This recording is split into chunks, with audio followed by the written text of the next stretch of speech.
Welcome to the second column of the 201,718 NBA season.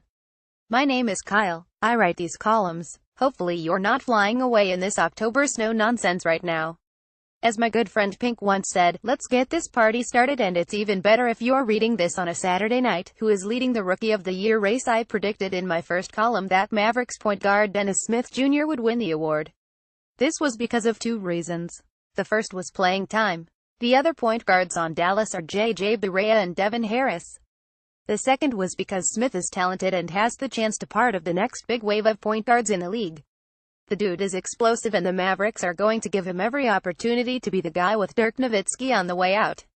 Through 4 games, Smith has gotten his opportunity, playing 30.3 minutes per game. And he's been fine, averaging 13.5 points, 6.3 assists and 3.3 rebounds per game. The shooting is a bit of a concern, though, with him shooting just 42.9% from the field, 25% from the three-point line and just 46.9% from the free throw line. That brings us to who will probably win the Rookie of the Year award. I know it's only 5 games and I could regret this later. Ben Simmons. Simmons is the opposite of the modern-day point forward, considering he's shot just 3 three-pointers all season, and some even think he's shooting with the wrong hand, which seems like an easy thing to figure out, but such is life.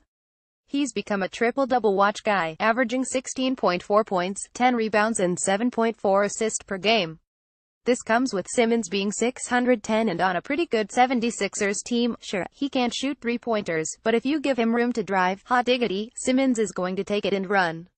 Literally. Unlike last season, there are a plethora of rookies playing well, including Lauri Markkanen, De'Aaron Fox, Kyle Kuzma, Jason Tatum, John Collins, Lonzo Ball and Josh Jackson. This should be a fun little battle. As expected, the West is indeed wild. Let's break this down. The Warriors have already lost to the Rockets and Grizzlies. The Rockets nearly lost to the 76ers.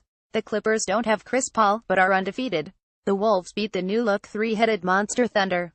Without Kawhi Leonard, the Spurs are undefeated. The Lakers just beat the Wizards in OT. The Suns have won 2 games since firing their coach. Dallas has just 1 win, but it was against the Grizzlies. The same Grizzlies who beat the Warriors. This doesn't make any sense. I've said before that it might take 45 wins to make the playoffs in the West. I think I'm going to take that back. The West is so talented, the group might just beat up each other so much throughout the regular season that we could see some very, very good teams creep around the .500 mark. Heck, I don't know. I don't remember a first 2 weeks quite like this though. In the West we have 2 40 teams, Clippers and Spurs, who are without their biggest stars from last season. 2 41 teams, Rockets and Grizzlies. We expected this for the Rockets adding Paul, but they don't have Paul. If you said you expected this from the Grizzlies, your name is Dave Fizdale. 2 32 teams, Blazers and Warriors. Unexpected from the Warriors, obviously. 2 22 teams, Lakers and Thunder. Not all that shocking on either end. 4 23 teams, Suns, Pelicans, Timberwolves and Jazz. 2 of Minnesota's losses came without their best player, Jimmy Butler. 1 13 team Nuggets, which is pretty shocking after their off-season. 1 14 team Kings. 1 15 team Mavericks. Over the weekend, we get to see the Wolves host the Thunder, the Grizzlies host the Thunder, the Clippers host the Warriors and the Jazz host the Mavericks. I would love to say that maybe teams will pull away from the rest of the field and that we'll learn something. But I don't know anymore. Sports are fun. We knew it was going to take some time. The Wolves have dropped their last 2 after a thrilling win over the Thunder in Oklahoma City. Butler, one of the best all-around players in the league, was out for both of those games. But even still, we all knew it was going to take some time for this team to come together. 3 of the 5 starters are new. The team's top scoring option off the bench is new. It's going to take time, but we don't have that much time, Butler said Friday. We can't continue to practice bad habits, man. You've got to lose those habits ASAP.